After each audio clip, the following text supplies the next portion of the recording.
अस्सलाम वालेकुम। प्रोग्राम आईना के साथ ताहिर अहमद भट्टी आपकी खिदमत में हाज़िर है। इनफैक्ट उसी पिछले प्रोग्राम के पार्ट 2 के साथ बात यहाँ पर ख़त्म हुई थी कि वो जो अहले इल्म हैं, वो जो हिस्ट्री में बड़े बड़े नाम हैं जिन्होंने बड़ी तहकीक की, जिनका इल्मी कैलिबर है, वो एक एक सदी में 5 5 10 10 20 20 लोग मिलते हैं, लेकिन उनमें से किसी पर ईमान लाना फ़र्ज़ नहीं है, आपके अपने अकायद की रूह से भी और इवन मेरे अपने अकीदे की रूह से भी। मुझे अदब में मुख्तार मसूद को मैं अच्छा आलम मानता हूँ। मुझे यानी नाम गिनता जाऊँ अगर, तो फ़लसफ़े में जिन्होंने अच्छा काम किया है, बहुत अच्छा काम किया है भाई, वाकई। किसी ने शेर में बहुत अच्छा काम किया है, किसी ने हिस्ट्री पे बड़ा अच्छा काम किया है। तो अगर टॉइन भी इस वक्त मेरी ज़िंदगी में मौजूद हो तो उसके बहुत बड़े साहिब इल्म होने पे मुझे कोई शक नहीं है, लेकिन मैं टॉइन बी की बैत करने का मुकल्लफ नहीं हूँ। मोहम्मद मुस्तफ़ा सल्लल्लाहु अलैहि वसल्लम की ज़िंदगी में भी जो हिकमत का बाप था वो अबू जहल कहलाया बाद में। लोगों में बड़ी, अबू सुफियान जब जाते होंगे कहीं इधर उधर मुज़ाकरे या बहस या गुफ्तगू या अपनी डिप्लोमेटिक टाइज़ के लिए, तो चंगे भले रख रखाव वाले बंदे थे वो। बिल्कुल उसी तरह जिस तरह उस वक्त उनमें जो कलेजा चबाने वाली हिंदा थी, उसने सिर्फ आज़ सल्लल्लाहु के चचा का ही तो नहीं चबाया था ना। ये दरिंदगी जो थी वो भी सोसाइटी में उसी तरह पहले से मौजूद होती है।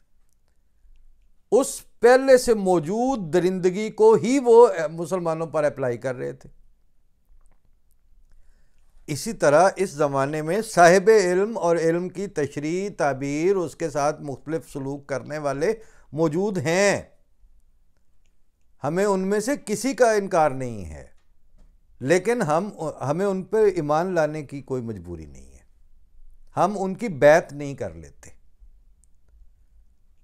बात वहीं पे वापस आएगी कि मैंने उनसे ये अर्ज़ की कि भाई, यानी ये जो जैन शफीक थे, कि मिर्ज़ा साहब, मिर्ज़ा ग़ुलाम अहमद कादियानी अलैहिस्सलाम अगर अपनी ज़ात में ये 85 किताबें हैं, इनके साथ 85 और भी लिख जाते और वो खुदा ताला की तरफ से होने का दावा नहीं रखते होते, तो आज हम उनकी बैत करके जिन्होंने मां ने जम के चट्टिया नहीं, उन्होंने को बेइज्जत ना हो रहे होंगे।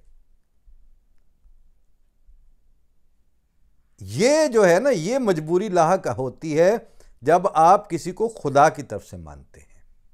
और दूसरी बात,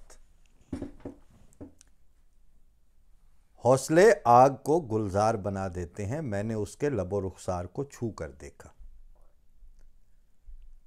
इल्मी तौर पर अहमदियों के अलावा जितने इस वक्त हैं सब्सक्राइबर्स ऑफ रिलीजन, वो कम अज कम 1500 साल पीछे की जाके बात करेंगे कि जी उस वक्त खुदा ने ये कर दिया, उस वक्त खुदा ने ये कर दिया, खुदा ऐसे किया करता था, उस वक्त खुदा ताला ने ये कुरान नाजिल कर दिया था और ऐसे होता है और वैसा होता है। ईसाई कहेंगे कि जो हज़रत ईसा के साथ जो है वो 3-2,500 साल पहले ये हुआ था, वो हुआ था। वो सारी आप चर्च में चले जाएं, सुन के आ जाएं सारा खुतबा। यहूदी अला हाज़िल के आसिसी पे वो बाद वाले किसी को भी नहीं सच्चा समझते। आप ही मेरा जीपू जी, आप ही मेरे बच्चे जी हूँ। तो आमत उन्नास इंसानियत को इस ज़माने में या किसी भी ज़माने में खुदा ताला की ज़रूरत क्यों पड़े, और खुदा ताला का इंसानों से ताल्लुक़ का क्या यही सिर्फ एक मीडियम रह गया है कि फ़लाँ किताब में ये लिखा है, फ़लाँ आलिम ये फरमाते हैं? ये ऐसा नहीं होता। वो हर ज़माने, मतलब मैं किसी का बच्चा उठा के चूमता फिरूं तो मुझे अपने पुत्र जैसा स्वाद तो नहीं दे सकता। तो आप ज़माना गुज़श्ता की मिसालों से, इसी पे मिर्ज़ा साहब ने कहा था कि किस्सों पे है कौम का दारोमदार, तो उन किस्सों से निकाल के अमरे वाक़या तक लाना, और फिर उस अमरे वाक़या को कैफियाती सतह पर वही सीने में जो अपने आग थी वो दूसरों के सीने में रोशन करनी, ख्वाब देखें भी और दिखाएं भी, मर रहे तब कहीं ये फन आया। ये हालतें उनके दम से थीं, और अगर मिर्ज़ा साहब खुदा ताला के भेजे हुए नहीं होते तो खिलाफत अला मिनहाज नबूवत भी कायम ना होती। मुजर्रद विदाउट यानी शॉर्ट ऑफ नबूवत जो खिलाफत है वो तहरीक खिलाफत भी कायम करती रही, आपकी बर्रे सगीर की हिस्ट्री का हिस्सा है। चंगे भले वो कदो कामत वाले थे, दाढ़ियाँ थी, सारा कुछ था, मौलाना मोहम्मद अली जौहर, शौकत अली का कुछ छोटे छोटे नाम थे, फिर होगी कायम। बल्कि वो जो एक आज किस्म खिलाफत तुर्की वाली थी उस्मानिया, वही नहीं रख सके, वो बड़ी बढ़ाई नहीं सांभ सके, नवी कितों बनानी। डॉक्टर इसरार कर गए खिलाफत कायम, नहीं होती, अला मिनहाज नबूवत से ही होती है। अदरवाइज तहरीक मिनहाज तो चला लेती है अली ताहिर उल कादरी ने, चोगा भी पहन लिया, लेकिन वो खिलाफत कायम नहीं होती। लिहाजा जिस बुनियाद पर हज़रत बानी जमात अहमदिया पर ईमान लाना फ़र्ज़ था, उसी बुनियाद पर उनके खुलफा की खिलाफत कबूल की जाती है। यहाँ पर वो उन्होंने चूँकि अपने प्रोग्राम में भी कहा, थोड़ा हिस्सा रखा, फिर जी हम लाहौरियों की बात करेंगे, फिर उस पर उन्होंने अपनी तरफ से लाहौरी जमात के हवाले से बात भी की। मैंने समझा अच्छा बात आई गई हो गई है। बाद में फिर मैंने पूरी एक पॉडकास्ट देखी जिसमें वो एक लाहौरी साहब जो हैं वो तस्वीर के बगैर, आवाज़ के ज़रिए अपने आप को सामने लाए बगैर वो तशरीहात कर रहे हैं कि जी असल में यूँ था, असल में वो था। लेकिन उसी नौजवान ने मुझे कहा कि मुझे कुछ लाहौरी हजरात मिलने आए थे, इस तरह बात हुई थी, बड़ा अच्छे उनके भी, का अखलाक अच्छे होना तो इसमें मुझे क्या तकलीफ़ है सर, हर किसी के अखलाक अच्छे होने चाहिए, लाहौरियों के भी अच्छे होंगे तो ज़रूर होने चाहिए। लेकिन वहाँ पे ही फिर वही सवाल है कि मैं लाहौरी क्यों नहीं।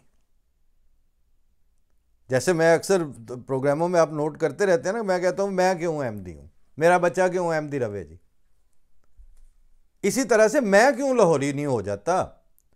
तो उस नौजवान को मैंने कहा कि अगर वो जो अहले लाहौर वाली बात थी कि मिर्ज़ा बशीरुद्दीन महमूद जो अहमद जो थे दूसरे खलीफा, वो नबूवत पे ज़ोर दे के अपनी और अपने ख़ानदान और आगे अपनी नस्ल की खिलाफत को इस्टेब्लिश करना चाहते थे, तो अगर ये थीसिस ऐसे ही हो और अगर जमात अहमदिया बाद यानी हकीम नूरुद्दीन रज़ी अल्लाह तआला अन्हु पहले खलीफा के, जहाँ तक मौलवी मोहम्मद अली और ख्वाजा कमालुद्दीन रहे हैं किसी न किसी तरह, फड्डे वहाँ पे भी खड़े होते रहे हैं। वो जो हज़रत खलीफा अव्वल को तकरीरें करनी पड़ी थी जिसमें यह कहा था कि खिलाफत जो है वो केसरी की दवा परचून की दुकान का वो शरबत नहीं है या वो नुस्खा नहीं है कि जो हर जगह से दस्तयाब हो। और फरमाया ये कुर्ता मुझे खुदा ने पहनाया है, ये मुझे जो खल्लत है। बड़ा सख्त खिताब था और सुना जाता है कि मस्जिद में जो सुनने वाले थे वो धाड़े मार मार कर रो रहे थे कि किस तरह की ये बात हमसे सरजद हुई। तो चलें एक मिनट के लिए ये मतलब अगर मुझे ये भी अभी दावत दे दी जाए, आप तुम ही लाहौरी हो जाए, बड़े अच्छे होंगे ने, मिर्ज़ा साहब भी आए ने उन्होंने पीछे। पहली बात तो ये है कि अगर मिर्ज़ा साहब नबी नहीं है, सिर्फ मुजद्दद ही है, तो मैं एडी मैनू गिदड़ कोट खाण दी लोड़ केड़ी उन्हां वास्ते। दूसरी बात यह है कि अगर लाहौरी हो जाऊंगा तो मुझे जमात अहमदिया यानी मिर्ज़ा साहब उनकी बस है, तो उनके बाद 6 साल मिर्ज़ा हकीम नूरुद्दीन रज़ी अल्लाह तआला अन्हु वाले, और फिर मौलवी मोहम्मद अली ख्वाजा कमालुद्दीन, और केड़ी उन्हीं की जमात था। फिर ये जो मिर्ज़ा बशीरुद्दीन महमूद ऑनवर्ड जो तरक्यात हैं, उसके बाद के जो नफूज है मुल्कों वो सारे से हाथ धोने पड़ेंगे। ये नहीं हो सकता कि आप अकीदा वो रख के गल ख्वाजा कमालुद्दीन और मौलवी मोहम्मद अली साहब दी ठीक सी, लेकिन जो बैतुल फजल की बुनियाद रखी मिर्ज़ा बशीरुद्दीन महमूद ने वो भी साड़ी, वो भी ठीक है। वो जो उस वक्त कसम पुरसी की हालत में तनख्वाह के बगैर मुबल्लिगीन रवाना किए मॉरिशस और पता है अफ्रीका और कहाँ कहाँ, वो भी। फिर खिलाफत चूँकि उन्होंने अपने घर के लिए रखनी थी, मिर्ज़ा नासिर अहमद साहब खलीफतुल मसीह सालिस के दौर में जो नुसरत जहाँ स्कीम थी वो भी सारी से हाथ धोने पड़ेंगे। अफ्रीका में जो कुछ भी है वो भी छोड़ो। कौन सा कनाडा, कौन सा अमेरिका, कौन सा ऑस्ट्रेलिया, कौन सा जर्मनी, और ये जो जगह जगह आप बैठे हैं, इस सारे को आप डिसओन करें ना, फिर रखा कादे लिए। तो मैंने उस नौजवान से, जैन से ये कहा कि अगर मिर्ज़ा साहब वही कुछ हैं जो ख्वाजा कमालुद्दीन साहब और उन पे मौलवी मोहम्मद अली के हद तक बात ख़त्म हो जाती, क्योंकि मिर्ज़ा बशीरुद्दीन महमूद खलीफतुल मसीह सानी वाले हिस्से को फिर हाथ नहीं लगाना आपने, ये इन्हां दा। और उसके बाद के किसी ज़माने के खलीफा को भी आप फिर पकड़ने की या ओन करने की या revelation, rationality, knowledge and truth की किताब को पकड़ के बैठ जाए जी वेखो जी खलीफतुल मसीह राबे ने कमाल कर दिता, पर थोड़े अकीदे की रूह नाल तो उन्होंने कीती ज़्यादती सी। वो सारा मसला ही उनका ये था कि जी खिलाफत अपने घर ले होनी। ये खाते दो दो तरह से दोहरेपन से नहीं चलते। बात इतनी सी थी कि उस वक्त हकीम नूरुद्दीन रज़ी अल्लाह तआला अन्हो खुद उस जगह पे कि जहाँ पे बानी जमात अहमदिया खिताब करने आए हैं दिल्ली में, और पथराव हुआ है, और बाद में जो जा रहे हैं, मैंने पहले भी कोट किया था तारीख़ अहमदियत में ये वाक़या एग्जैक्ट वहाँ से, जिनको लफ्ज़ों से और हवाले से दिलचस्पी हो वो निकाल के पढ़ लें। तो किसी ने कहा कि मौलवी साहब इधर से ना जाए, 2-4 लोग जा रहे थे पैदल, इधर से शार पसंद पत्थर मार रहे हैं। तो हकीम नूरुद्दीन साहब खलीफतुल मसीहुल अव्वल रज़ी अल्लाह तआला अन्हु, उनके जवाब से सुन ले वो समझते क्या थे मिर्ज़ा साहब को। वो गया जिसे पत्थर पड़ते थे, हमें कौन पत्थर मारता है।